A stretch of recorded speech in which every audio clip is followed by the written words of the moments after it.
अस्सलामु अलैकुम वरहमतुल्लाहि वबरकातुह। इन्नल हम्दुलिल्लाह नहमदुहु व नस्तईनुहु व नस्तगफिरुहु व नऊज़ु बिल्लाहि मिन शुरूरि अनफुसिना व मिन सय्यिआति अमालिना।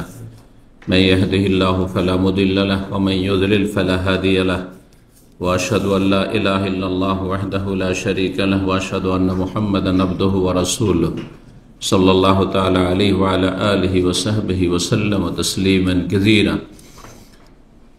अम्मा बाद फ़अऊज़ु बिल्लाहि मिनश शैतानिर रजीम। या अय्युहल्लज़ीना आमनू अतीउल्लाह व अतीउर रसूल व उलिल अम्रि मिनकुम। सम्मानित भातृमंडলী, আল্লাহ রাব্বুল আলামিনের প্রশংসা এবং প্রিয় নবী সাল্লাল্লাহু আলাইহি ওয়াসাল্লামের উপর সালাত ও সালামের পর আজ বৃহস্পতিবার 17 জিলকাদ 1446 হিজরি মোতাবেক 15 মে 2025 আমাদের ধারাবাহিক বিষয়ভিত্তিক আলোচনা দীর্ঘ সময় ধরে চলে আসছে বিভিন্ন হক বা অধিকার সম্পর্কে।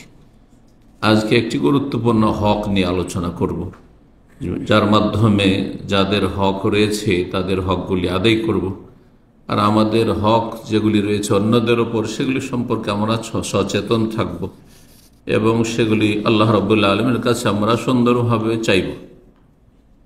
আল্লাহর কাছে চাইলে আল্লাহ রাব্বুল আলামিন যাদের কাছে আপনার হক রয়েছে সেটা আপনার কাছে পৌঁছে দিতে পারেন, কিন্তু আপনি ক্ষমতার জোর দেখাইলে অনেক সময় হাসিল হবে না। এজন্য ইসলামিক তরিকা হচ্ছে যে আপনি আপনার দায়িত্ব হক যার আপনার উপর রয়েছে আদায় করে দেন, আর তারপরে রব্বুল আলামিনের কাছে আপনি আপনার হকগুলি চান যে আল্লাহ আমার হক রয়েছে অন্যদের ওপর, সেগুলি আমাকে দাও। আল্লাহ রাব্বুল আলামিন মানুষের অন্তরের মালিক, সকল স্তরের মানুষের সমস্ত সৃষ্টি। সুতরাং তিনি যখন মুকাল্লিবুল কুলুব, অন্তরের আবর্তন বিবর্তনকারী, তিনি হয়তো অন্তর পরিবর্তন করে দেবেন, আপনার হকগুলি আদায় করে দেবেন।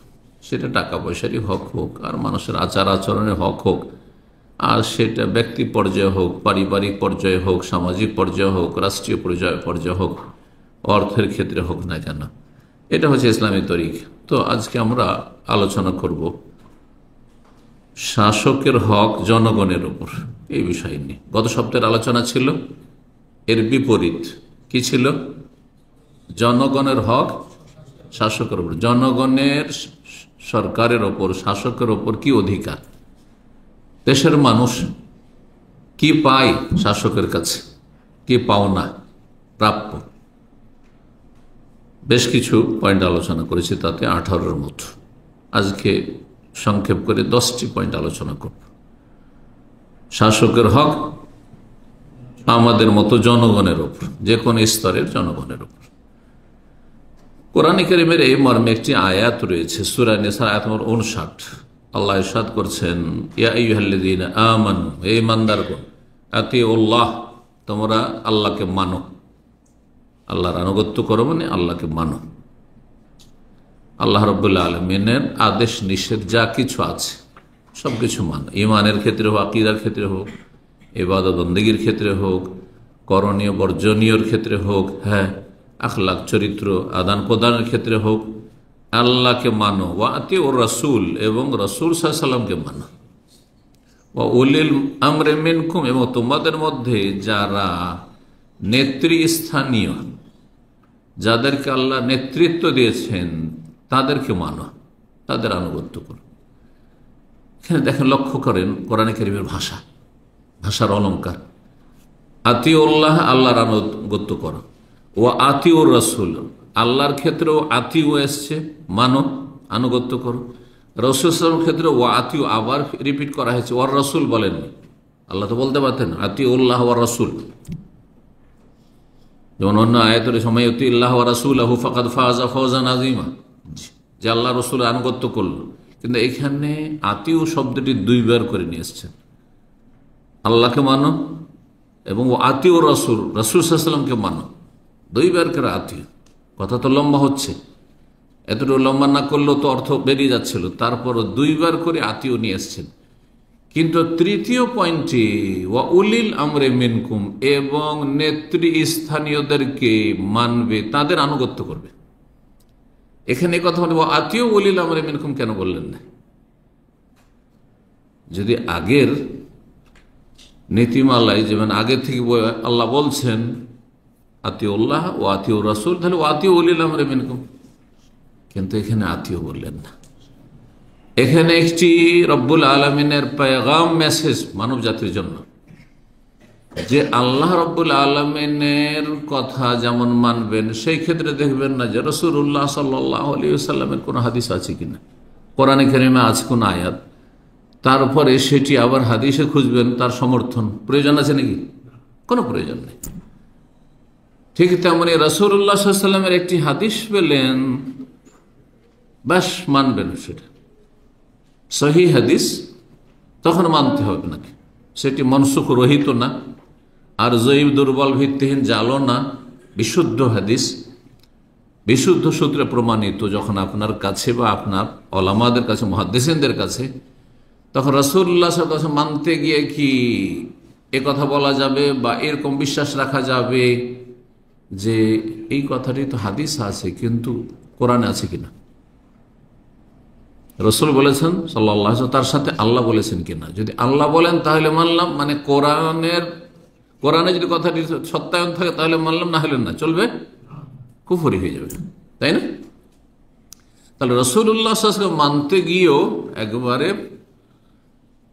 কি আপনি পৃথকভাবে রাসূলুল্লাহ সাল্লাল্লাহু আলাইহি ওয়াসাল্লাম মানছেন, আপনি এই নয় যে তার জন্য আল্লাহ বলেছেন কেন ওই কথাটি কোরআনে কারিমে, হাদিসের কথাগুলি আল্লাহ, কিন্তু নবী সাল্লাল্লাহু আলাইহি ওয়াসাল্লাম ভাষায় সেগুলি হাদিসের রাসূল, তাই না? নবী সাল্লাল্লাহু আলাইহি ওয়াসাল্লাম যা বলেছেন, যা করেছেন, যা স্বীকৃতি বা অনুমোদন দিয়েছেন, যদিও সেটাও আল্লাহর পক্ষ থেকে ওহী, কিন্তু কোরআনে কারীমের শব্দ অর্থ সবগুলি আল্লাহর ওহী, তাই না? কিন্তু হাদিসের শব্দগুলি আল্লাহর ওহী না, বিষয়বস্তুগুলি আল্লাহর পক্ষ থেকে ওহী। ওয়া মা ইয়ানতিকু আনিল হাওয়া, নবী সাল্লাল্লাহু আলাইহি ওয়াসাল্লাম নিজের পথে কোনো কথা বলতেন না।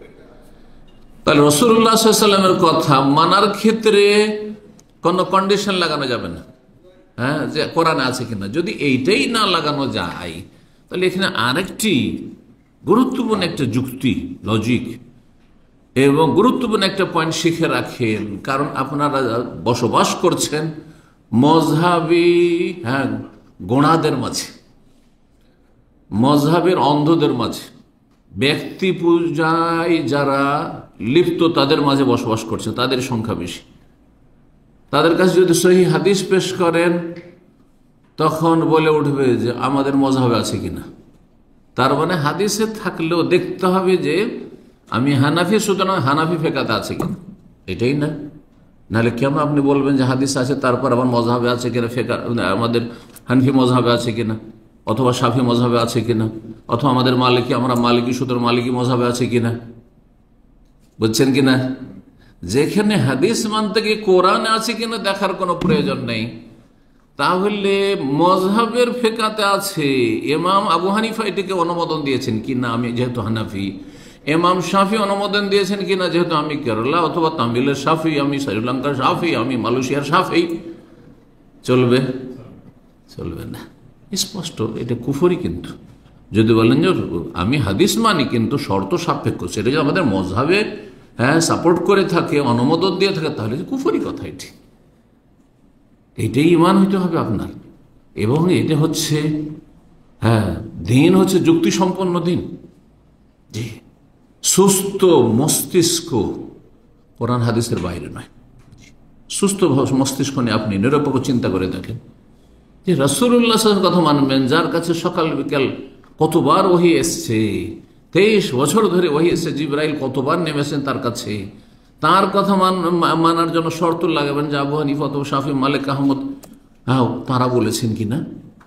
না, সেই হাদিস আছে, সেটা আমি জন্মগত হানাফি, কিন্তু হানাফি ফেকাতে নাও থাকতে পারে, কিন্তু ইমাম শাফি সেটা বলেছেন। হ্যাঁ, কোনো আলিম বলেননি, তাহলে আপনি শুধু হাদিসের তর্জমা করে খেয়াল খুশি বুঝলে হবে না, ওখানে কিন্তু গুমরাহির সম্ভাবনা আছে।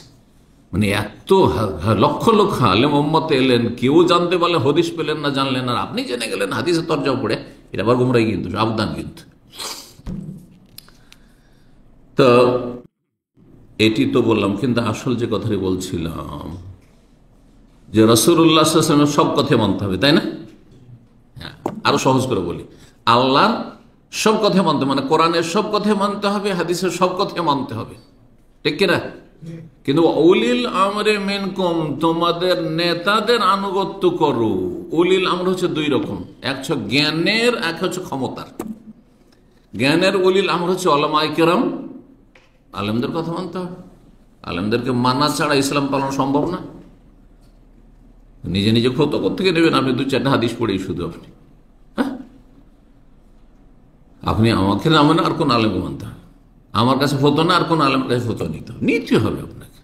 আমার চাইতে বড়দের কাছ থেকে নিতে হবে, সেটা বেশি ভালো। আর যদি বড় পন্থ, ছোট কাছে কেন নেবেন? তো আলেমের কথা মানার ক্ষেত্রে, ইলমের ক্ষেত্রে নেতৃস্থানীয় হচ্ছে ওলামা, আর ক্ষমতার ক্ষেত্রে নেতৃস্থানীয় হচ্ছে শাসক গোষ্ঠী। তোমাদের মধ্যে যারা শাসক, তাদের আনুগত্য করো। তাদের আনুগত্য, আলেমের আনুগত্য, শাসকের আনুগত্য শর্ত সাপেক্ষ, শর্ত সাপেক্ষ। এই জন্য ওয়াতিও আলাদা করে বয়ান করেননি। যদি আল্লাহর কথার অনুকূলে হয়, যে ওয়াতিউল্লাহ বলেছি, আল্লাহ বলছেন, ওয়াতিউ রসুল, রসুল্লাহ কথার যদি আওতাভুক্ত হয়, তার মধ্যে পড়ে, তাহলে শাসকের কথা মানতে হবে, তাহলে আলেমের কথা মানতে হবে। আমার কথা যদি কোরআন দ্বারাও সমর্থিত না, হাদিস দ্বারা সমর্থিত না, সরকার যেটা আইন তৈরি করছে সেটা কোরআনও অনুমোদন দেয় না, হাদিসও অনুমোদন দেয় না, তাহলে এক পয়সা মূল্য নেই। যেমন আমার কথা এক পয়সা মূল্য নেই যদি সেটার দলিল কোরআনও না থাকে, হাদিসে না থাকে। এবার বুঝতে পেরেছেন? এই জন্য আল্লাহর নাফরমানি বিরুদ্ধাচরণ করে কোন শাসকের, কোন আলেমের কথা মানা হারাম, কাবিরা গুনাহ, বরং কুফরি। আপনি বলে আমি কোরআন হাদিস মানবো না, আমি অমুক আলেম পীর সাহেবের কথা, আলেমের কথা মানবো। আলেমদের ক্ষেত্রে সাধারণত বলে না মানুষ, কিন্তু পীরদের ক্ষেত্রে ঠিকই করে, তাই না? পীর যদি যায় নামাজ মদে ডুবিয়েও নামাজ পড়তে বলে, তবু আপত্তি করবেন না। তাদের কিতাব আছে না নেই? আরে ভণ্ডদের কিতাবে নাই, তাদের কথাই, তাদের কথিত হক্কানীদের কিতাবে। কার কিতাবে? চরমনাইর কিতাবে আছে। পাতা নম্বর দিয়ে আলোচনা করা আছে, যেখানে 8-9 ঘন্টা আলোচনা আছে। দেখে নেবেন, না হলে কিতাব খুলে পড়ে নেবেন। জি,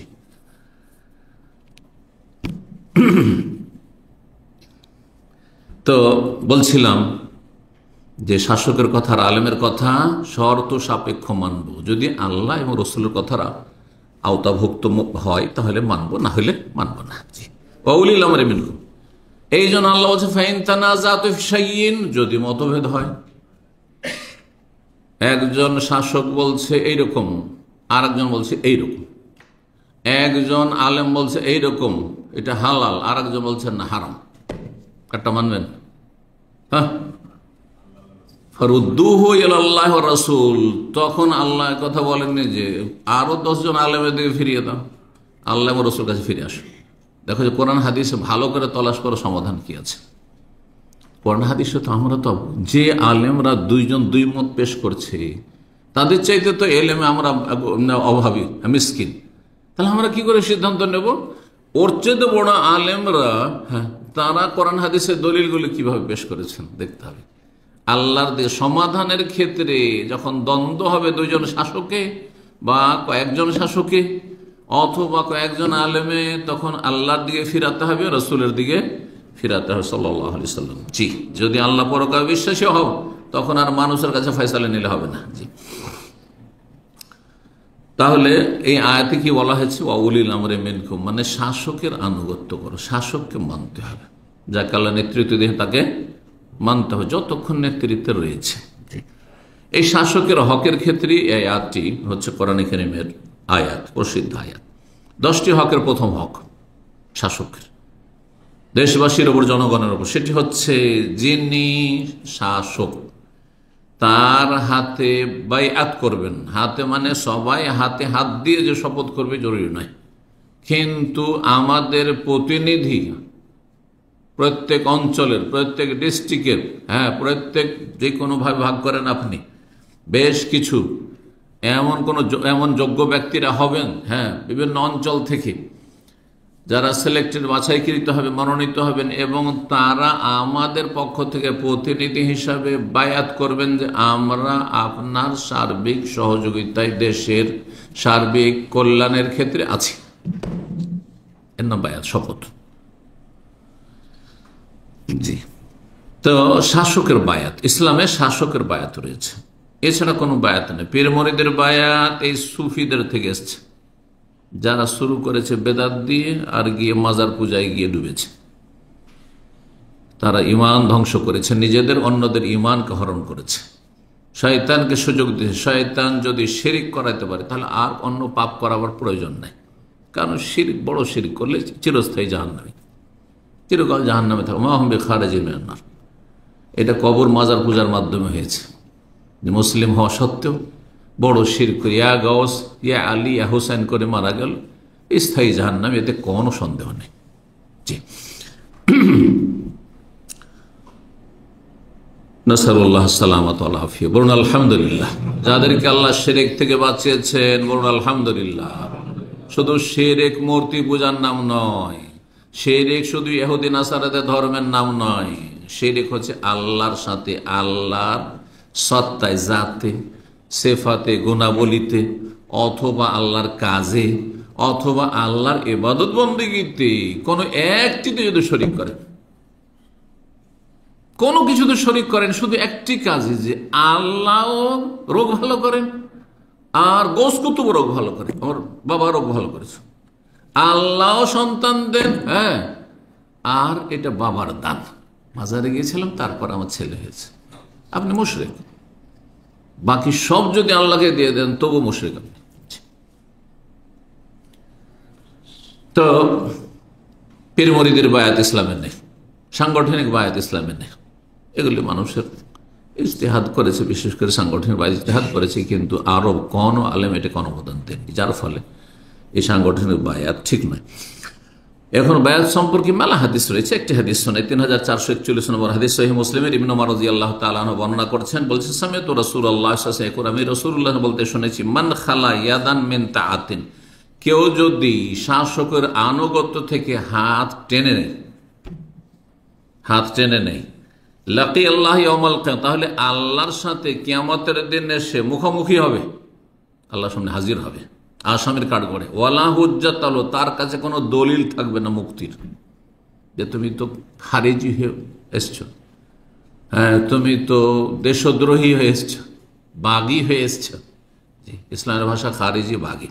বাগী মানে দেশদ্রোহী, আর খারিজি মানে যে হ্যাঁ আপনার আল্লাহ রসুল আনুগত্য থেকে বেরিয়ে গেল, অথবা শাসকের আনুগত্য থেকে বেরিয়ে গেল, আর নাশকতামূলক কাজ করলো, দেশের কল্যাণ চাইল না, হ্যাঁ, অকল্যাণ চাইল। খারিজিদের মেলা আসন রয়েছে, সে অস্ত্র ধরুক আর নাই ধরুক, কথার দ্বারাও খারিজি হয়। আর খারিজিদের মেলা গুণাবলী রয়েছে, ফুল খারিজি যেমন রয়েছে, তো হাফ খারিজি রয়েছে, তো চারানা দোয়ানারও খারিজি জঙ্গি রয়েছে। জি,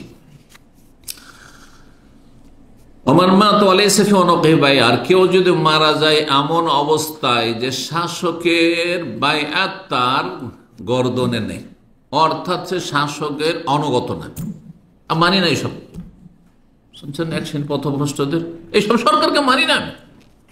আরে তোমার চাইবে বসে আছে, তুমি মানি না বললেই তোমার কথার কি মূল্য? কোনো মূল্য আছে? কোনো মূল্য নেই। ইসলামে কিছু তরিকা আছে, ইসলামী তরিকা ছাড়াও যদি গায়ের জোরে, অস্ত্রের বলেও কেউ যদি শাসক হয়ে যায় আর দেশে যদি নিরাপত্তা প্রতিষ্ঠা করে, কারণ দেশ শাসক ছাড়া 1 মিনিট চলবে না, তাহলে আপনারা আশেপাশে যত দুশ্মন আছে আপনাকে খেয়ে নিবে, এক রাতে খেয়ে নিবে আপনাকে, আপনার ছেলে মেয়েকে, চোর ডাকাত সব নিয়ে যাবে আপনার বাড়ি ঘর থেকে। শাসক ছাড়া দেশে নিরাপত্তা হয়? যে কখনো হবে না। প্রশাসন ছাড়া চলবে? একটা রাত কাটাতে পারবেন না। আপনি কি মনে করছেন এত সহজ? ও ব্যক্তি জীবনে যতই পাপ করো, যদি আপনাদেরকে দেশে সুখে শান্তিতে রাখে, যে আমরা আমাদের ঘরেও নিরাপদ, বাইরেও নিরাপদ, আমাদের ছেলে মেয়েরা ঘরেও নিরাপদ, স্কুলে মাদ্রাসায় গেলেও নিরাপদ, রাস্তাঘাটেও নিরাপদ, তাই না? দেশে রেখে এসছি ফ্যামিলি, তারা নিরাপদ আছে, এর বেশি একজন সাধারণ মানুষ চাই? বাকি চাওয়ার আরো থাকতে পারে, কিন্তু কমপক্ষে এটা তো মৌলিক চাহিদা, এছাড়া তো আপনি বাঁচতে পারবেন না। আপনি একাই বেঁচে কি করবেন যদি আপনার স্ত্রী ছেলে মেয়ে কেউ নিরাপদ না থাকে? এর জন্য প্রশাসন লাগবে, এর জন্য শাসক লাগবে। যদি গর্দনে আনুগত্য না থাকে, বায়াত না থাকে, মানে বায়াত বিহীন আপনি সে বায়াত আপনি যেমনটা বলেন সরাসরি হোক, অথবা আপনি আপনার নেতার মাধ্যমে হোক, আপনার এলাকার অঞ্চল নেতার মাধ্যমে, আপনার আকীদা ঈমান যে দেশে যে সরকার এসে গেছে সেই সরকার আনুগত্য করি, দেশের আমি হিতাকাঙ্ক্ষী, দেশের হিতাকাঙ্ক্ষী বৃহৎ স্বার্থের জন্য। যদি আপনি এই আনুগত্য না করেন আর আপনার এই বায়াত শপথ না থাকে, জাহিলিয়াত, জাহিলিয়াতের মরণ হবে। পীর না ধরলে জাহিলিয়াতের মরণ হবে, এটা পথভ্রষ্ট গুমরাহদের কথা, মন গড়া কথা। সাংগঠনিক বায়াতে না আসলে যদি কেউ এই হাদিস ফিট করে, তাহলে তারা হাদিসের অপব্যাখ্যা করলো, হাদিস বুঝেনি অথবা হাদিসের অপব্যাখ্যা করলো, কানাকা হাইকোর্ট দেখার কথা, বুঝতে পারছেন? জাহিলিয়াতের মত কখন হবে? যখন জঙ্গিপনা নিয়ে মরবে। হ্যাঁ, দেশের কল্যাণ চাই না, হ্যাঁ কোথায় বোমা তৈরি করছে, হ্যাঁ কোথায় গোলা বারুদ নিয়ে আছে, কোথায় নাশকতামূলক কাজ প্ল্যান বানাচ্ছে, হ্যাঁ কাউকে প্ররোচিত করছে, এগুলো কর আর মর আর মার। এরা হচ্ছে জাহিলি, হ্যাঁ জাহিলি আচরণ এদের, এবং এই অবস্থায় যদি মারা যায় তো জাহিলিয়াতের মরণ মরবে। 2 নম্বর হক হচ্ছে শাসকের আসাম ও তাআহ, শুনবেন এবং মানবেন। প্রথমটি ছিল বায়াত, কিসের বায়াত ছিল? এই যে শুনবেন মানবেরই বায়াত। তো 2 নম্বর পয়েন্ট হচ্ছে শুনবেন আর মানবেন শাসকের কথা। কখন? মনোপুত হইলে, আমার ফেভারে হইলে না, সব অবস্থা ফিল মানসাতি ওয়াল মাকরাহ হাদিস রয়েছে, আপনার পক্ষে হোক বিপক্ষে হোক, হ্যাঁ ভালো লাগুক আর মন্দ লাগুক, সব কথা ভালো লাগে না, কোন শাসকের সবই ভালো লাগে না, শুধু আপনাকে না কাউকে ভালো লাগে না, মেলা কিছু ভালো লাগে না, হ্যাঁ অপ্রীতিকর, কষ্টদায়ক। জি, আমার জন্য হইতে পারে, আমার জাতির জন্য হইতে পারে, আমার ইসলামের জন্য, আমার দিনের জন্য হইতে পারে, আমার ভাই বোনদের জন্য হইতে পারে, ঠিক কিনা? ফিলমান সেতুল মাকরা। আর সহজ হইলেও মানতে হবে, কঠিন হইলেও মানতে হবে, শুনতে হবে। সহজ হইলেও মানতে হবে আর কঠিন হইলেও মানতে হবে। আর কি? আর যদি আপনার আমার ওপর কাউকে যদি কি করে প্রাধান্য দেয়, মানে স্বজন প্রীতি করে, তাও মানতে হবে। যোগ্য যোগ্য ব্যক্তি ফার্স্ট ক্লাস এমএ পাস করে বসে আছে, চাকরি নেই, ও 3rd ক্লাস, কিন্তু পার্টির লেভেলে চাকরি, অথবা পয়সা দিয়ে ঘুষ দিয়ে চাকরি, এগুলো আসারাতুন আলী। যোগ্য ব্যক্তিদের অন্যদেরকে অগ্রাধিকার দেওয়া হচ্ছে, স্বজন প্রীতি করা হচ্ছে, অন্যায় করা হচ্ছে, অবিচার করা হচ্ছে। তারপরও এ কথা বলা যাবে না যে দেখ মানি না, যখন ন্যায্য অধিকার দিল না, কি করলাম এই সব পড়ে শুনে। কতক্ষণ আপনি মানবেন শুনবেন? মালাম ইউমারিল আবদু বিমাসিয়াতিল্লাহ, যতক্ষণ আপনাকে গুনাহ করতে না বলবে। যদি গুনাহ করতে বলে আমি গুনাহ করতে পারবো না, তোমরা গুনাহ করো আমি করবো না, কথা বলছে না? গুনার ক্ষেত্রে আনুগত্য করা যাবে না, যে কোনো গুনাহ হোক না কেন। জি, যদি বলে যাও আমাদেরকে টিকানোর জন্য মুসলিম মারামারি করো, খুন করো, না করবো না আমি, হ্যাঁ মুসলিমকে খুন করে জাহান্নামে যাবো না, তোমরা করবে করো, তোমাদের পরিণাম তোমরা বুঝবে। এরকম যে কোনো উদাহরণ হইতে পারে, যে কোনো গুনাহ, ইসলাম বিরোধী মেলা কিছু আইন কানুন তৈরি হচ্ছে, হ্যাঁ যদি আপনি সেটা মেনে নেন তাহলে তাদের গুনাহে শামিল হবে, তখন মানবেন না। ওইটা মানি না শুধু, তাই বলে তার কিছুই মানি না, এটা খারিজি জঙ্গিদের কথা।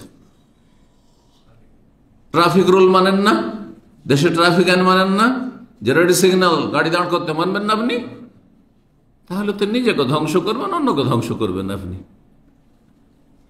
এইসব কথা আমাদের দেশে এক শ্রেণীর মূর্খ বক্তাদের কথা, যারা আসলে বক্তা না, এদের মধ্যে জঙ্গিপনা রয়েছে।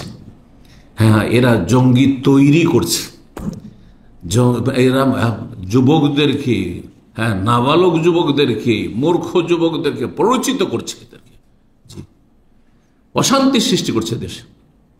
এদেরকে আগে কন্ট্রোল করতে হবে, যে এইসব যুবক পোলাপানকে কি জঙ্গি বানাচ্ছে, এর পিছনে কারা ইন্ধন যোগাচ্ছে, কেন এরকমটা হচ্ছে।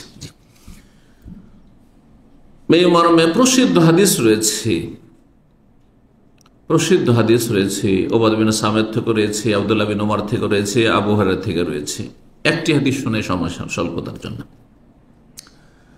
আব্দুল্লাহ বিন ওমর রাদিয়াল্লাহু, আবু হুরায়রা হাদিসটি শুনে একটু বেশি লম্বা আছে, যে কথাগুলি পড়লাম পয়েন্ট, ওই শব্দগুলিও আছে, নবী সাল্লাল্লাহু আলাইহি ওয়াসাল্লাম বলেন, আলাইকা সাম ওয়া তাআ, তোমার জন্য শোনা এবং মানা ফরজ, আবশ্যক।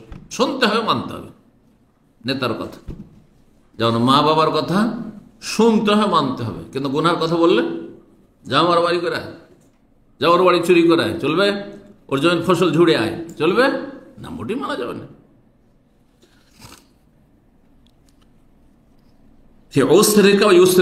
কঠিন হইল, সহজ হইল, অম্মানের সাথে অম্মাকরা হেখা, স্বতঃস্ফূর্ত ভাবে হইল, খুব ভালো লাগছে, খুব ভালো সিদ্ধান্ত সরকারের, মাঝে মাঝে বলছেন না, ওইটাও মানতে হবে। খুব খারাপ সিদ্ধান্ত এটা, হ্যাঁ, যে পতিতা লোকে এই করা হইল, তো নেতা নিজেই যাচ্ছে গিয়ে মাজারে ফুল চড়াচ্ছে, এটা খুব খারাপ কথা, ঘৃণা, অন্তরে ঘৃণা। হ্যাঁ, কিন্তু সরকারকে মানি না এই কথা বলা যাবে না, শাসককে মানি না, শাসকের আইন কানুন মানি না, এটা বলা যাবে না। জুলম, অত্যাচার হইল। ও আসারাতিন আলাইক, আর তোমার ওপর কাউকে যদি প্রাধান্য দেওয়া হয়, স্বজন প্রীতি করা হয়। সহিহ মুসলিম 3419 নম্বর হাদিস। রাসূলুল্লাহ সাল্লাল্লাহু আলাইহি ওয়াসাল্লাম মান আতানি, নবী সাল্লাল্লাহু আলাইহি ওয়াসাল্লাম বলছেন, কেউ যদি আমাকে মানে, ফাকাদ আতা আল্লাহ, সে আল্লাহকে মানলো। ওমাইয়াসিনি, আর যে আমার নাফরমানি করলো, হ্যাঁ, সে আল্লাহ নাফরমানি করলো। ওমাইয়তিল আমির, যে শাসককে মানলো, নেতাকে মানলো, ফাকাদ আতানি, সে আমাকে মানলো। কে বলছেন? রাসূলুল্লাহ সাল্লাল্লাহু আলাইহি ওয়াসাল্লাম মানলো। আর যে রাসূলুল্লাহ সাল্লাল্লাহু আলাইহি ওয়াসাল্লাম মানলো, সে আল্লাহকে মানলো। ওমাইয়তিল্লাহ ফাকাদ আতা, ওমাইয়তির রাসূলুল্লাহ ফাকাদ আতা আল্লাহ, যে রাসূলকে মানলো, সে আল্লাহকে মানলো। কোরআনে কারিমে রয়েছে। ওমাইয়াসিল আমির, আর কেউ যদি শাসকের বিরুদ্ধাচরণ করে, মানি না, ফাকাদ আসানি, তাহলে আমার নাফরমানি করলো। সহিহ বুখারী হাদিস 2737, সহিহ মুসলিম 3417। 3 নম্বর হক, সেটি হচ্ছে শাসকের বিরুদ্ধে বিদ্রোহ ঘোষণা করা, অস্ত্র ধারণ করা, নাশকতামূলক কাজ করা, এগুলি জায়েজ না। শাসকের বিরুদ্ধে, দেশের বিরুদ্ধে জানা, শাসকের বিরুদ্ধে, দেশের শাসকের বিরুদ্ধে গেলেও দমন নীতি শুরু হবে, তখন দেশের স্থিতিশীলতা শেষ হয়ে যাবে না? হ্যাঁ, নিরাপত্তা শেষ হয়ে যাবে না? তখন অশান্তি। আপনার এই যে শুধু যেগুলো গণতান্ত্রিক পদ্ধতিতে বলা হচ্ছে, এগুলো আমাদের গণতান্ত্রিক স্বাধীনতা, বিক্ষোভ আর ধর্মঘাট আর মিছিল, এগুলির কারণে কত ভালো মানুষরা, কত রুগী, হ্যাঁ, কত এমন মানুষ যার ভিসা শেষ হতে যাচ্ছে, প্রবাসী, তার ফ্লাইট আজকে, আর কত লোক যে কত পেরেশানিতে পড়ছে, অনেকের জীবনটাই শেষ হয়ে যাচ্ছে, চাকরি বাকরিও গেল, অনেকের জীবনও গেল, হাসপাতালে পৌঁছাতে পারলেন রোগীকে। তাহলে চিন্তা করুন, যদি অস্ত্র ধারণ করে বের হন, তাহলে একটি জাতি, মুসলিম জাতি 2 ভাগে ভাগ হইল, সেখানে কোনো শান্তি প্রতিষ্ঠা হবে? আর ইসলামের শত্রুরা সুযোগ পাবে না। মুসলিমরা যত আপোষে লড়াই করবে, যত মুসলিম জাতির মাঝে ফাটল ধরবে, তত কুফরি শক্তি সুযোগ পাবে। আর এই সুযোগগুলি সবসময় গ্রহণ করেছে।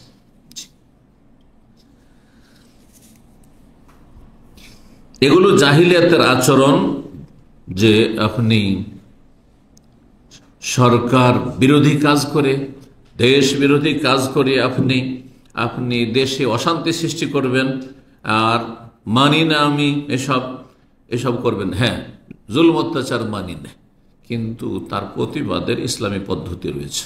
যারা সরাসরি পৌঁছিতে পারবেন তারা গিয়ে সেখানে প্রতিবাদ করবেন, কিন্তু এসব বিক্ষোভ, মিছিল, ধর্মঘাট, অমুক তমুক, এইসব করা পশ্চিমা তরিকা, এগুলির মাধ্যমে কখনো সমাধান হয়নি। আচ্ছা, তারপরে শুধু তাই নয়, ইস্যু হচ্ছে, হ্যাঁ, কোথাকার দুনিয়ার অন্য দেশে, আর আপনি আপনার দেশে এমন বড় বড় আপনি মিছিল আর বিক্ষোভ করলেন, দিয়ে কি করলেন আপনি? হ্যাঁ, দেশে অশান্তি সৃষ্টি করে দিলেন। আপনার সরকারও কিছু করতে পারবে না, যেখানে জুলম অত্যাচার ধারণ ওখানে হচ্ছে, অথবা ওখানে কিছু হচ্ছে, ইসলামের অবমাননা হচ্ছে, কোরআন অবমাননা হচ্ছে, রসুলের অবমাননা হচ্ছে, তাদের মধ্যে আপনার সরকারও কিছু করতে পারবে। এত দুর্বল। আপনি তাহলে সংকটে ফেললেন দেশকে, দেশের শাসককে, আপনি নিজেও কিছু করতে পারলেন। হইল কি, যে সরকার দেখবে যে এদেরকে সামলাইতে হবে, না হলে তো উপায় নেই। হ্যাঁ, তখন সরকার তাদের বাহিনীকে লাগাবে, বাহিনীও মুসলিম, আপনারা মুসলিম, আর 2 দিক থেকে তখন, হ্যাঁ, পুলিশেরা আমাদেরকে থামাতে, মারো এদেরকে। পুলিশকে আপনারা মারছেন, পুলিশ আপনাদেরকে মারছে, এইদিকেও মুসলিম, ওইদিকেও মুসলিম। নবী সাল্লাল্লাহু আলাইহি ওয়াসাল্লাম কি বলেছেন? ইজাল তাকাল মুসলিমান বিসাইফিহিমা, দুই দিকে যে মুসলিম অস্ত্র নিয়ে বেরোয়, আর একজন খুন করতে পারলো আর একজন খুন করতে পারলো না, কিন্তু দুইজনে এক অপরকে দমন করতে চায়, মারতে চায়, ফাল কাতিল ওয়াল মাকতুল ফিন্নার, খুনি এবং যে খুন হলো দুইজনই জাহান্নাম। কি করছেন এগুলো? কোনোদিন চিন্তা করেছেন এগুলো?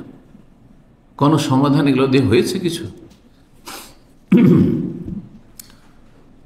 নবী সাল্লাল্লাহু আলাইহি ওয়াসাল্লাম নিষেধ করেছেন শাসক দেশে আপনার চলাফেরা, জীবনযাপন, জনগণের সব স্বাভাবিক চলছে, আর সেটাকে অস্বাভাবিক করতে, আর এটা কি দিয়ে হয়?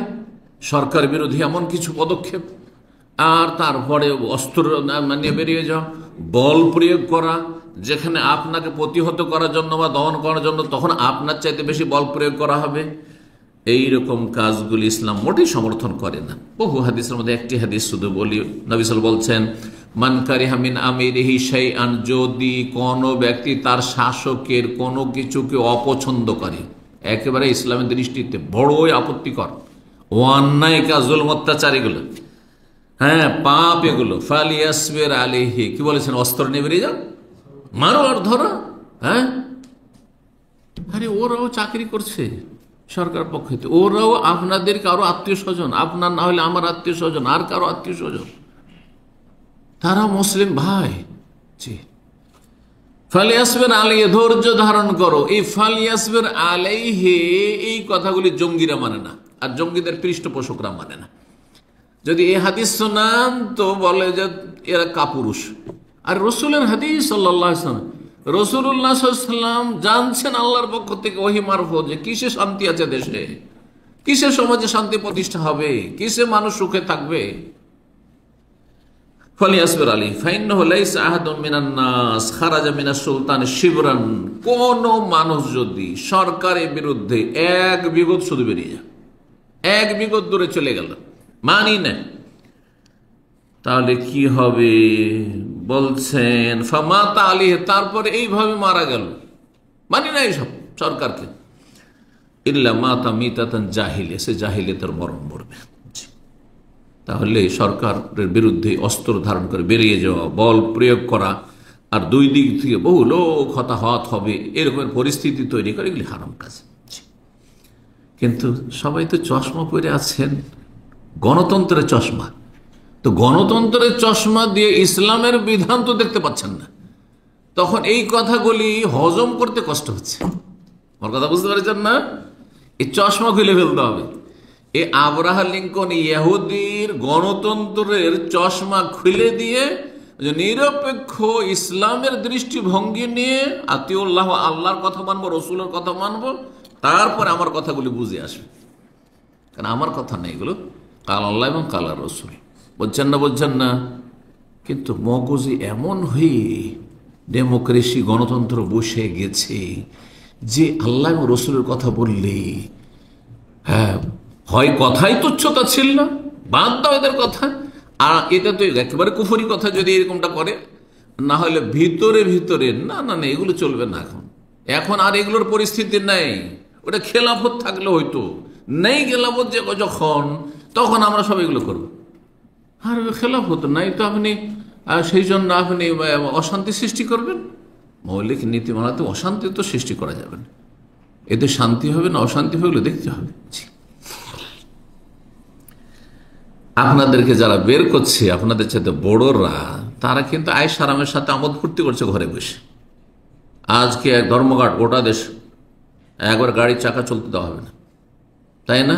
যারা এসব অর্ডার করছে তারা কিন্তু আর আয়েশ আরাম করছে, বিলাসিতার হারাম জীবনযাপন করছে অধিকাংশ। আর আপনাদের আমাদের মতো গরিব মানুষের ছেলে মেয়েদেরকে লেলিয়ে দিচ্ছে, আর এদেরকে রাস্তাঘাটে সুবহানাল্লাহ হতাহত করছে। ওদের কিছু হয় না, ওদের ছেলেমেয়েরা সব পশ্চিমা দেশে গিয়ে দুনিয়ার স্বর্গে বসবাস করছে, আখেরাত ওদের চিন্তাই নেই ওসব।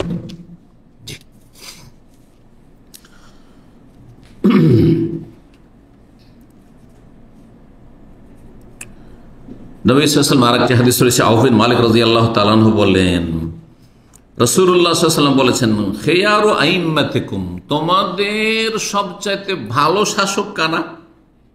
শাসক দুই রকমই আছে, ভালো শাসক আর মন্দ শাসক। জি, একমাত্র খোলাফায়ে রাশেদিনের জামানা আবু বকর, ওমর, ওসমান, আলী, হাসান আর মুআবিয়া রাদিয়াল্লাহু তাআলার প্রথম সবচেয়ে শ্রেষ্ঠ রাজা খলিফাদের পর, তারপরের যুগ থেকে শুরু হয়েছে ভালো মন্দ সব মিলে। ওমাইয়ার যুগে জালেম শাসকও ছিল, ভালো শাসকও ছিল। ওমর বিন আব্দুল আজিজ রহমতুল্লাহ আলাইহির মতো একবারে খলিফায়ে রাশেদ এসেছেন, আল্লাহ আল্লাহ, আর খারাপ পাপী জালেম অনেক এসেছে, বোঝা গেছে না? তো আর কেউ এসে যাদের ভালোও ছিল মন্দও ছিল, কারো ভালো বেশি ছিল, মন্দ কম ছিল, কারো মন্দ বেশি ছিল, ভালো ছিল। এই তো হচ্ছে 1400 বছরের ইতিহাস শাসকদের। তোমাদের সেসব শাসকগুলি ভালো, আল্লাযীনা তুহিব্বুন, যাদেরকে তোমরা ভালোবাসো। জনগণ যদি ভালোবাসে, জনগণ ইমানদার জনগণ। এখন নাস্তিক জনগণ কাকে ভালোবাসবে? হ্যাঁ, ওরা যেগুলো চায় সেগুলো আদায় করতে পারলে ভালোবাসবে। এটা কোনো মাপকাঠি না, এরা অযোগ্য, এদের কোনো মূল্য নাই এদের মতামতের ইসলামের দৃষ্টিতে। যাদেরকে তোমরা ভালোবাসো, ওয়াইহিব্বুন, ও যদি শাসকরা তোমাদেরকে ভালোবাসে, তাহলে ভালোবাসা দুই পক্ষ থেকে হইতে হবে। ওয়ায়ুসাল্লুনা আলাইকুম, শাসকরা তোমাদের জন্য দোয়া করে, তুসাল্লুনা আলাইহিম, শাসকদের জন্য তোমরা হিতাকাঙ্ক্ষী হয়ে দোয়া করো। এরা হচ্ছে ভালো শাসক। অশরারু আইম্মাতিকুম, তোমাদের খারাপ নেতা কারা? আল্লাযীনা তুবগিদুহুম, যাদেরকে তোমরা ঘৃণা করো, ওয়ায়ুবগিদু, তারাও তোমাদেরকে ঘৃণা করে। জি, দেশবাসীকে চাই না, দেশবাসীর কল্যাণ চাই না, চাই ক্ষমতার কল্যাণ চাই। হ্যাঁ হ্যাঁ, ধন এখান সম্পদ এখান থেকে লুটপাট করে দেশে না রাখতে পারলে বিদেশ কাফের দেশে পাচার করবে, কিন্তু জাতি ওই গরিবকে গরিবই থেকে যাচ্ছে। তাদেরকে তোমরা ঘৃণা করো, ওরাও তোমাদেরকে ঘৃণা করে, এরা হচ্ছে খারাপ শাসক। তালআনুনাহুম, তাদেরকে তোমরা অভিশাপ দাও, বদদুয়া দাও, ওরাও তোমাদের অভিশাপ দেয়, বদদুয়া দেয়। কিলা ইয়া রাসূলুল্লাহ, তখন সাহাবী, হে আল্লাহর রাসূল, আফালা নুনাবিযুহুম বিসসাইফ, এই খারাপ শাসকরা যখন আসবে তখন তলোয়ার দিয়ে তাদেরকে উড়িয়ে দেবো না?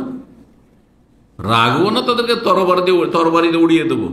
কালা লা, না না না, যতই খারাপ শাসক হোক না কেন তরবারি ধরা যাবে না।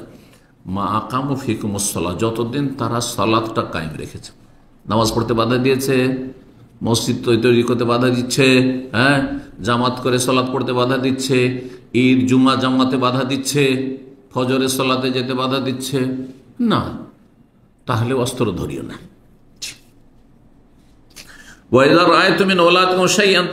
আর যদি তোমাদের শাসকদের এমন কিছু দেখো আচার আচরণ যেগুলি অপ্রীতিকর, কষ্ট দেয়, বিভিন্ন পাপ, ব্যক্তি জীবন ছাড়াও জুলম অত্যাচার, তাহলে ফাকরাহু আমালাহু, তার কাজ থেকে ঘৃণা করো, ওয়ালা তানজিউ ইয়াদান মিন তাআতিন, কিন্তু তাদের আনুগত্য থেকে হাত টেনে নিও না, মানে তাদের বিরুদ্ধে বেরিয়ে যেও না, অস্ত্র ধারণ করিও না, মানি না এ কথা বলিও না,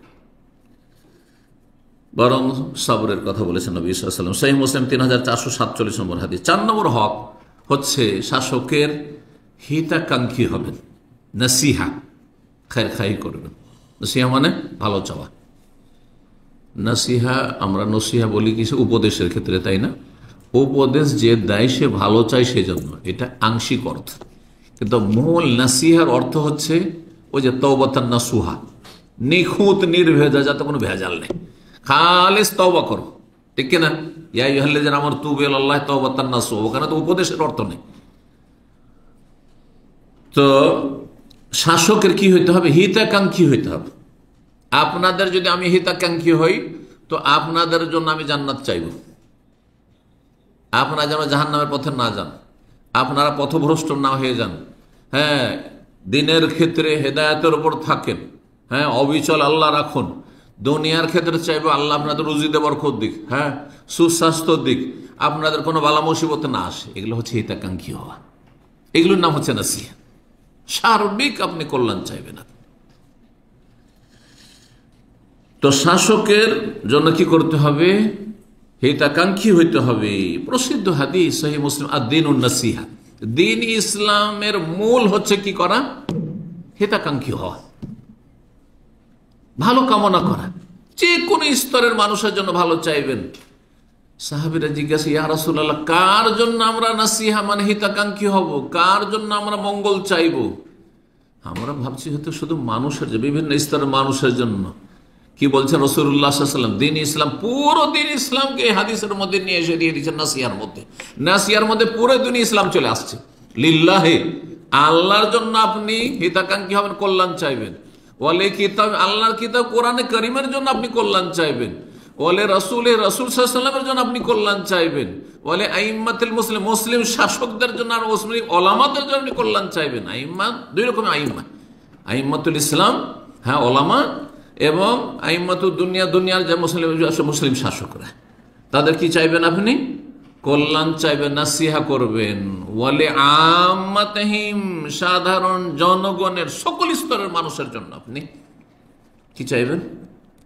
হিতাকাঙ্ক্ষী হবেন, দরদি হবেন, তাদের ব্যথায় ব্যথিত হবেন, সুখে সুখী হবেন। এই না যে কারো সুখ হয়েছে তো গায়ের জ্বালা হয়ে গেছে, হিংসা হয়ে গেছে, ঈর্ষা হচ্ছে, কষ্ট পাচ্ছেন, না, এমনটা যেমন না। আলহামদুলিল্লাহ, আলহামদুলিল্লাহ, ও সুখী হয়েছে, ওর এটা রিজিক, ও আমার রিজিক নাইনি। যেটা আমাকে আল্লাহ দিয়েছেন আর দুনিয়া নিতে পারবেন, ওটা আমারই রিজিক। একটি দানার কম বেশি হবে না, এতটাই যথেষ্ট। শুনে না, একটি দানা যদি আপনার ভাগ্যে থাকে যে গিলবেন তারপরে মরবেন, তার আগে মরবেন না আপনি। অনেক সময় দেখা যায় মানুষ দুর্ঘটনায় মারা যায়, আমরা দেখেছি। ওই দানা তার রিজিক ছিল না, মুখে দিয়েছে, জিভাতি আছে, পরে দেখা যাচ্ছে মুখে আছে, গিলতে পারেনি, তার আগে মারা গেছে। সুবহানাল্লাহ। জি, তো মুসলিম শাসকের জন্য কি করতে হবে? হিতাকাঙ্ক্ষী হতে। সহিহ মুসলিমের 82 নম্বর হাদিস। 5 নম্বর হক, সেটা হচ্ছে যে শাসকদেরকে গালমন্দ করবেন না, অভিশাপ দিবেন না, তাদের দোষ চর্চা করে মানুষকে কি করবেন না, প্ররোচিত করবেন না। মানুষের অন্তরে আরো ঘৃণা বেশি তৈরি করে দিচ্ছেন, লাভ কি করছেন? হয়তো আপনি ঠান্ডায় থাকলেন, অন্যকে গরম করে দিলেন, যাকে গরম করলেন তার রক্ত এত গরম যে নিজেকে আর সামলে রাখতে পারলো না, সে তখন অস্ত্র নিয়ে বেরোলো। আর এইভাবেই তো জঙ্গিরা করছে না? ওই বড় শাসককে পাবো না, তার আমলাদেরকে, পুলিশকে তো পাচ্ছি, হ্যাঁ, তারপরে ডিসিকে তো পাচ্ছি, আরে চেয়ারম্যানকে তো পেয়েছি, তার দলের কাউকে তো পেয়েছি, ওই দলের পেয়েছি না, মার, পড়ছেন না। সুবহানাল্লাহ। তো যে এই মূর্খকে, হ্যাঁ, কি করেছে? পরিচিত করে, উস্কানি দিয়ে এই কাজে উদ্বুদ্ধ করেছে, সে হচ্ছে মূল হোতা। এগুলি সাধারণত বেদাতি মোল্লারা করে, জঙ্গি মোল্লারা করে, যারা কোরআন হাদিসের জ্ঞান রাখে না, দু একটা হাদিস আয়াত পড়ে নিয়ে তারপরে ওই এক চোখে দেখার মতো, কানার মতো একটা আয়াত দেখে কিন্তু আর একটা দেখে না, একটি হাদিস দেখে আর একটি হাদিস দেখে না, যার ফলে এরা তখন জঙ্গিপনায় লিপ্ত হয়, নাশকতায় জড়িয়ে যায়। তো শাসকদের দেখেন দোষ চর্চা করে মানুষকে পরিচিত করে লাভ নেই। আবার বলছি, গণতন্ত্রের মূল হারজিত কিন্তু এখানে, যে যত বেশি বিরোধী দলের দোষ চর্চা করতে পারবে আগামী ইলেকশনে তার তত জিতার সম্ভাবনা বেশি, ঠিক না? কিন্তু ইসলামের নীতিমালায় ওটা নাই তো। গীবত করা, দোষ চর্চা করা, হ্যাঁ, আর তারপরে গালমন্দ করা, হেয় প্রতিপন্ন করা, এসবের কোনো সুযোগ নেই, কোনো সুযোগ নেই। তাদেরকে ছোট করা, তাদেরকে লাঞ্ছিত করা, হ্যাঁ, তুচ্ছ তাচ্ছিল্য করা, সবগুলি গণতন্ত্রে আছে না নেই? এই জন্য একটা দল, আপনার পার্লামেন্টে কি হইতে হবে? বিরোধী দল, অপোজিশন পার্টি থাকতে হবে। কিসের ইলেকশন আপনার অপোজিশন পার্টি নেই? এটাই না গণতন্ত্র। কিন্তু ইসলামে বিরোধী দলের কোনো সুযোগ নেই। ইসলামিক নেতৃত্বে বিরোধী দলের কোনো সুযোগ নেই, কারণ বিরোধী দল থাকলে যদি সরকার উন্নতি করতে চায় সেখানে দোষ বের করবে, হ্যাঁ, আর তারপরে দেশের উন্নতি হইতে দেবেন না। আর তার প্রতি 5 বছর পর পর যেহেতু সরে যাওয়ার সম্ভাবনা রয়েছে, যেই 5 বছর আসতে পারলে লুটপাট করে খাবে, কি করে দেশে উন্নতি করবে? এটি হচ্ছে বাস্তবতা। বাস্তবতা। কিন্তু একজন মানুষ যে যত বেশি শাসক আল্লাহকে ভয় করবে আর মানুষের হকের ক্ষেত্রে, দেশবাসীর ক্ষেত্রে যত বেশি যত্নবান হবে, সজাগ হবে, তত সময় পাবে। আর তারপরে সে যে কোনো সিদ্ধান্ত নিতে গেলে যখন এই রকমের বিরোধিতার সম্মুখীন হবে না, তখন কাজ করার সুযোগ পাবে। সৎ হইলে আল্লাহ যেন সৎ নেতৃত্ব দান করে। আর অসৎ নেতৃত্ব যদি আসে তো আমাদের পাপের কারণে আসে, এতে কোনো সন্দেহ নেই। জালেম শাসক আল্লাহর আযাব, সালাফে সালেহীন বলেছে। তাবেঈনদের থেকে বেশ কিছু উক্তি রয়েছে। হাজ্জাজ বিন ইউসুফ জালেম খনি যখন আসলো বাসরায়, বলে দেখো এই আল্লাহর আযাব, কিন্তু আল্লাহর আযাবকে হাত দিয়ে ধাক্কা দিও না। আগুনকে যদি হাত দিয়ে ধাক্কা দিতে যাও তো তুমি পড়ে যাবে, আগুনের কিছু হবে না। বুঝতে পেরেছে? প্রতিহত করার ক্ষমতা থাকবে তাহলে তো। তো 5 নম্বর হক কি বললাম? গালমন্দ করা, লানত করা, বদদুয়া দেওয়া, ধ্বংস হয়ে যাক, এই সরকার ধ্বংস হোক, এই শাসক ধ্বংস হোক, এই নেতা ধ্বংস হোক, এগুলো করা ইসলাম সমর্থন করে না, হারাম। ইমাম ইবনে আবি আসিম রাহিমাহুল্লাহ তার কিতাবুস সুন্নাহ, এক জামানায় আকীদার কিতাবগুলিকে সুন্নাহ বলা হইত, সুন্নাহ বলা হইত। জি, কিতাবুস সুন্নাহ ইবনে আবি আসিম কয়েকজন আইম্মায়ে কেরাম এর সুন্নাহ নামক কিতাব রয়েছে। আনাস রাদিয়াল্লাহু তাআলা থেকে তিনি বর্ণনা করেছেন, নাহানা কোবারাউন, আনাস বলছেন, প্রখ্যাত সাহাবী, নবী 10 বছরের খাদেম, বলছেন যে নাহানা কোবারাউনা মিন আসহাবি রাসূলিল্লাহ সাল্লাল্লাহু আলাইহি ওয়াসাল্লাম, আমাদেরকে রাসূলুল্লাহ সাল্লাল্লাহু আলাইহি ওয়াসাল্লামের প্রবীণ সাহাবায়ে কেরামগণ, মানে বড় বড় সাহাবায়ে কোবারা, বড় বড় সাহাবায়ে কেরামগণ বলেছেন কি, লা তাসুবু উমারাআকুম, সাহাবীদের কথা এটি, নিজের পক্ষতে বলেননি, নবী সাল্লাল্লাহু আলাইহি ওয়াসাল্লাম থেকে শিখে বলেছেন। এটি হচ্ছে ইসলামিক মানহাজ, নবুয়তের মানহাজ। লা তাসুব্বু উমারাকুম, তোমাদের নেতাদেরকে গালমন্দ করিও না। ওয়ালা তাগুসুহুম, তাদের সাথে তোমরা খেয়ানত বেঈমানি করিও না। ওয়ালা তুবগিযুহুম, তাদের সাথে বিদ্বেষ শত্রুতা রাখিও না। ওয়াত্তাকুল্লাহ, আল্লাহকে তোমরা ভয় করো। ওয়াসবিরু, যদি জুলম অত্যাচার হয়, অবিচার হয় তো সবর করো। ফাইনাল আমরা করিব, কারণ সময় খুব ঘনিয়ে আসছে।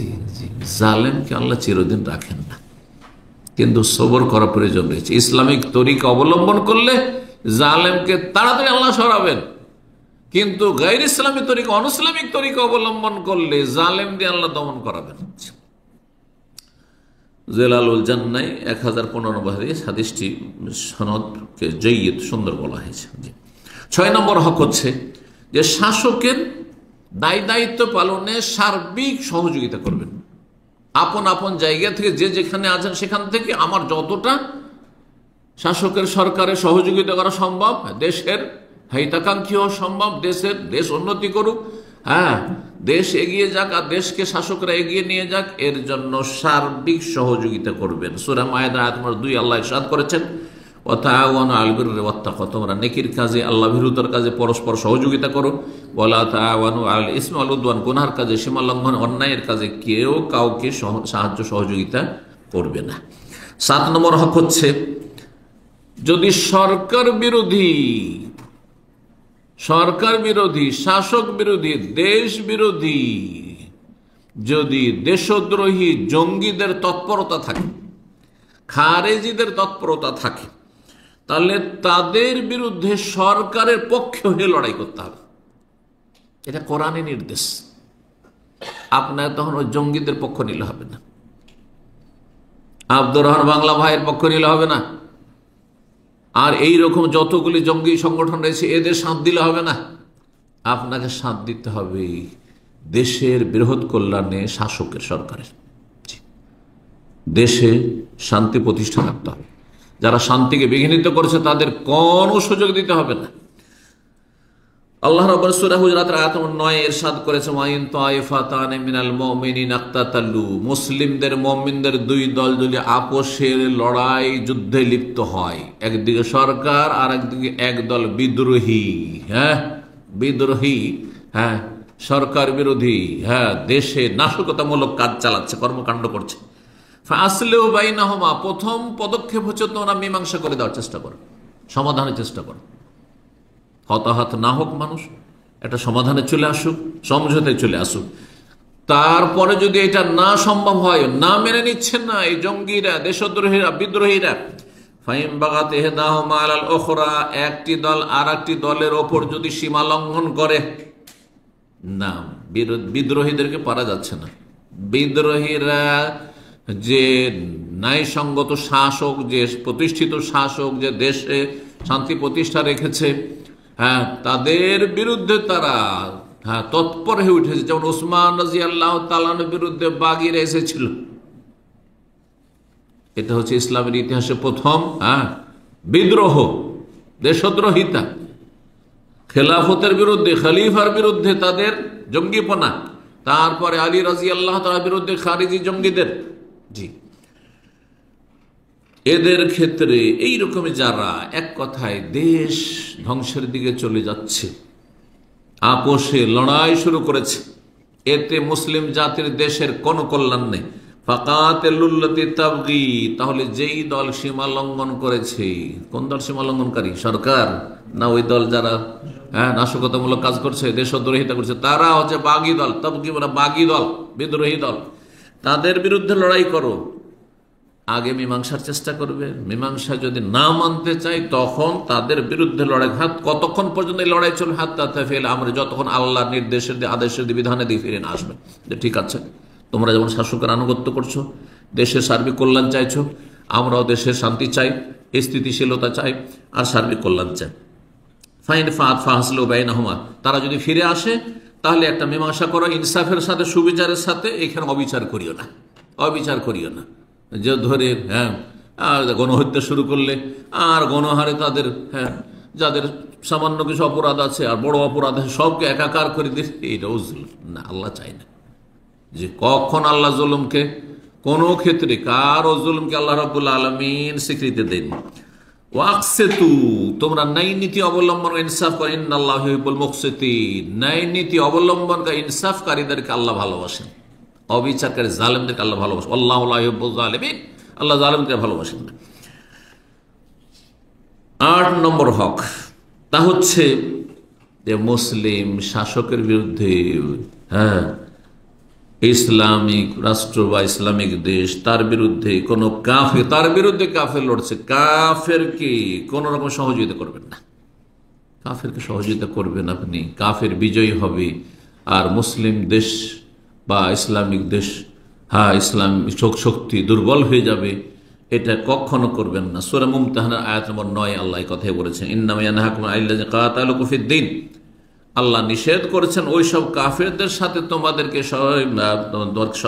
সদাচরণ করতে, যারা তোমাদের ধর্মের কারণে তোমাদের বিরুদ্ধে লড়াই করে। তুমি মুসলিম সেই জন্য মারে, যদি এমনটা হয় তাহলে তাদের সাথ দেবে না, ইহুদিদের সাথ দেবে না। ইহুদিরা এই জন্য মারছে মুসলিমদেরকে যে তারা মুসলিম, তারা ফিলিস্তিনি মুসলিম সেই জন্য। ওয়াখরাজুকুম মিন দিয়ারিকুম, এবং তোমাদেরকে তোমাদের ঘর বাড়ি থেকে বের করে তাড়িয়ে দিচ্ছে। ওয়াজাহারু আলা ইখরাজিকুম, তোমাদেরকে দেশ থেকে বের করে দেওয়ার জন্য তারা একতাবদ্ধ হয়েছে।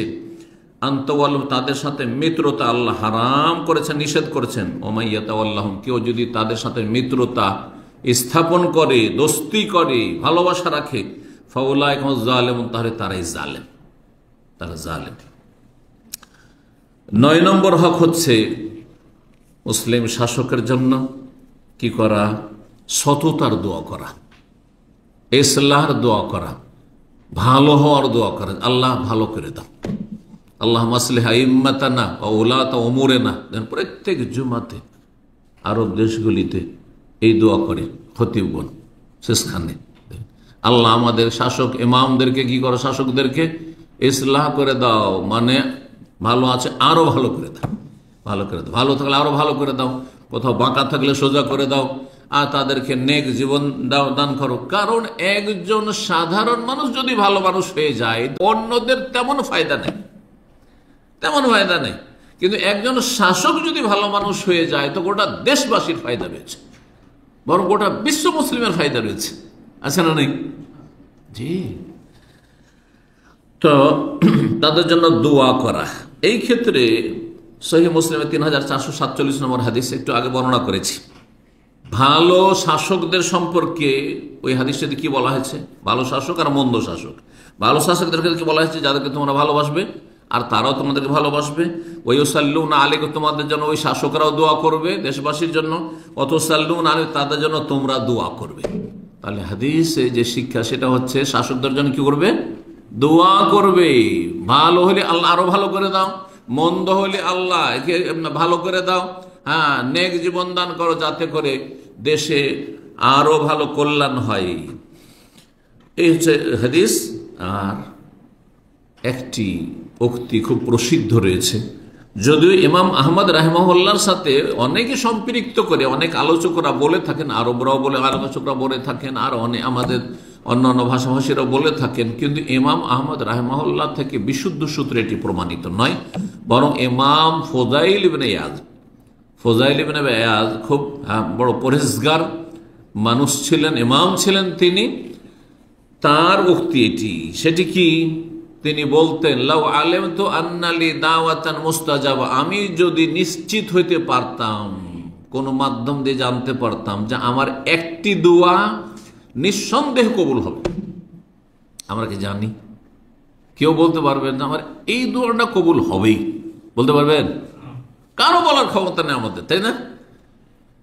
ঠিক ওই রকম ইমাম ফোজাইল ইবনে ইয়াজ, কারণ নবী রসুল ছাড়া কেউ জানে না যে দোয়া কবুল। নবী সাল্লাল্লাহু আলাইহি ওয়াসাল্লাম বলেছে, আমি 3টি দোয়া করলাম, 2টি কবুল হলো, 1টি হইল না। আচ্ছা না হাদিসে?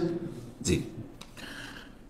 তাকে ওহী করা হতো সেই জন্য, কিন্তু আমাদের কাছে জানার কোনো উপায় নেই। কখন জানতে পারবো? যখন যেটা চেয়েছিলাম পেয়ে যাব, তখন বুঝতে পারবো যে হ্যাঁ আমার এই দোয়াটা কবুল হয়েছে, ঠিক না? কিন্তু আগে থেকে তো জানতে পারবো না যে কয়টি দোয়া কবুল হবে। কারো জানা আছে?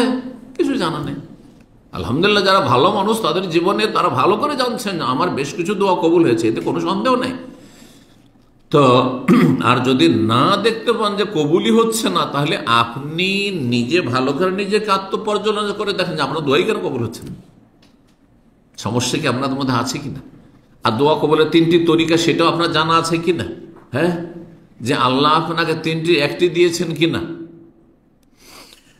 তো তিনি বলছেন, লাউ আলেম তো আন্নালি দাওয়াতান মুস্তাজাব, আমি যদি জানতাম যে একটি দোয়া আমার মুস্তাজাব কবুল হবেই হবে, তাহলে সেই দোয়াটি আমি নিজের জন্য করতাম না, নিজের স্ত্রী ছেলে মেয়ের জন্য করতাম না। হ্যাঁ, বরং কার জন্য করতাম? লাজালতুহা ওয়া লাসারাফতুহা লিসুলতান, সুলতান শাসকের জন্য আমি দোয়া করতাম। একটি দোয়া কবুল হবে, দোয়াটি কাকে দিয়ে দিতাম? সরকারকে, শাসককে দিয়ে দিতাম, ওর কল্যাণে দোয়া করতাম। কেন?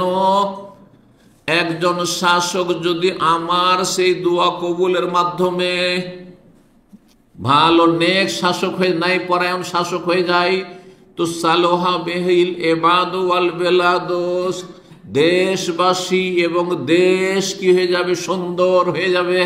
সুবহানাল্লাহ, সুন্দর হয়ে যাবে। আর যদি দেশের শাসক খারাপ হয়ে যায় তো দেশের জনগণও খারাপ হয়ে যাবে। হ্যাঁ, দেশে অধপতন নেমে আসবে, অশান্তি বিরাজ করবে। সেই জন্য শাসক সংশোধন হলে গোটা দেশবাসী, কোটি কোটি মানুষের ফায়দা রয়েছে। আর আমার সংশোধনে আমার ভালো মানুষ হতে হয়তো আমার ফায়দা রয়েছে, আর আমার যারা কিছু অনুসারী আছে আমার কথাবার্তা শুনে হয়তো, হ্যাঁ, তাও আমার ব্যক্তি জীবন থেকে তারা কি উপকৃত হবে? আমার এলেম দিয়ে কিছু উপকৃত হইতে পারে। কথা ঠিক কিনা? কয়টি বললাম? 9টি হয়ে গেছে, তাই না? হ্যাঁ, জি। 10 নম্বর সর্বশেষ বলি, সেটা হচ্ছে শাসক যদি জুলুম অত্যাচার করে তো কি করতে হবে? ধৈর্য ধারণ করতে হবে। যদি কথা প্রসঙ্গে চলে এসছে আগের পয়েন্টগুলিতে, কিন্তু এটি গুরুত্বপূর্ণ একটি পয়েন্ট। অধিকাংশ ক্ষেত্রে আমরা অবিচারের শিকার, জুলমের শিকার, ন্যায্য অধিকার পাই না, যোগ্য ব্যক্তিদের মূল্যায়ন হয় না। হ্যাঁ, বিভিন্ন রকমভাবে জুলম অত্যাচার হচ্ছে। আর তারপরে ধন সম্পদের ন্যায়সঙ্গত ভাগ বন্টন হয় না, কারণ রাষ্ট্রীয় সম্পদ হচ্ছে সবার সম্পদ। সুতরাং সেটা ইনসাফের সাথে যদি সেটা বিতরণ হয়, সবার কাছে পৌঁছে, হ্যাঁ, যোগ্যতার ভিত্তিতে, তাহলে দেশের মানুষ আরো কত সুখী হয়ে যেত। কিন্তু তা আসলে বাস্তবে হয় না। এই ক্ষেত্রে সবর করতে হবে, যে কোনো জুলম অত্যাচার হোক না কেন। এমন কি যদি নির্দোষী মানুষকে কেসে ফাঁসিয়ে দেওয়া হলো, মেলা ঝামেলা ফাঁসিয়ে দেওয়া হলো, আর জুলম অত্যাচার করা হলো। সবর করুন ইনশাআল্লাহ। সবরের ফলাফল, সবর হচ্ছে এমন একটি ফল যেটা খেতে তিক্ত লাগে, মানে বরদাস্ত করতে বড় কষ্ট লাগে, কিন্তু সবরের ফলটি শেষখানে ফলাফল, রেজাল্টটা খুব ভালো হয়। এই জন্য সবাই বরদাস্ত করতে পারে না, সবাই ধৈর্য ধারণ করতে পারে না। নবী সাল্লাল্লাহু আলাইহি ওয়াসাল্লামের হাদিস, মান কারিহা মিন আমরিহি শাইআন ফালিয়াসবির, কেউ যদি কোনো শাসকের কোনো খারাপ কিছু দেখে তো ধৈর্য ধারণ করবে। ফাইন্নাহু মান খারাজ মিনাস সুলতান শিবরান, এক বিগত যদি শাসকের আনুগত্য থেকে বেরিয়ে যায়, মাতা মিতাতান জাহিলে, জাহিলিয়াতের মরণ মরবে। 6530 নম্বর হাদিস, সহিহ বুখারী, সহিহ মুসলিম 3439 নম্বর হাদিস। এই 10টি হুকুম বর্ণনা করলাম, বা 10টি হক বর্ণনা করলাম শাসকদের। আল্লাহ রাব্বুল আলামিনের কাছে দোয়া করি, আল্লাহ রাব্বুল আলামিন যেন আমাদেরকে একে অন্যের হক আদায় করার সকলকে তৌফিক দান করেন। শাসকের হক আমরা যেন ভালোভাবে আদায় করতে পারি, এবং শাসকদের সার্বিক কল্যাণ আমাদেরকে দান করেন। তাদের অনিষ্ট থেকে আল্লাহ আমাদেরকে রক্ষা করেন, তাদের জুলম অত্যাচার থেকে রক্ষা করেন, তাদের ভালো দিকগুলি থেকে আমাদের উপকৃত হওয়ার তৌফিক দান করেন, এবং তাদের খারাপ দিকগুলি সংশোধনের তাদের তৌফিক দান করেন। আল্লাহ রাব্বুল আলামিনের কাছে দোয়া করি, আল্লাহ রাব্বুল আমাদের ভুল ত্রুটি যেন মাফ করেন, আমাদের ভালো মানুষ হওয়ার তৌফিক দান করেন। আমরা সকলে যদি ভালো হয়ে যায় সর্বস্তরে, তাহলে ভালো শাসক চলে আসবে, এতে কোনো সন্দেহ নাই। এটা হচ্ছে সালাফে সালেহের কথা, এটা হচ্ছে কোরআন এবং হাদিসের কথা। আল্লাহ রাব্বুল যেন বুঝার তৌফিক দান করেন, এবং নিজের ব্যক্তি জীবন থেকে শুরু করে নিজের পরিবার ভালো করা, নিজের সমাজ ভালো করা, নিজের আত্মীয় স্বজনদেরকে ভালো মানুষ করা, আল্লাহ রাব্বুল এই কাজগুলি আমাদেরকে বিশেষভাবে আগে করার তৌফিক দান করেন। ওয়া জাযাকুমুল্লাহু খাইরান। সুবহানা রাব্বিকা রাব্বিল ইজ্জাতি আম্মা ইয়াসিফুন ওয়া সালামুন আলাল মুরসালিন ওয়াল হামদুলিল্লাহি রাব্বিল আলামিন।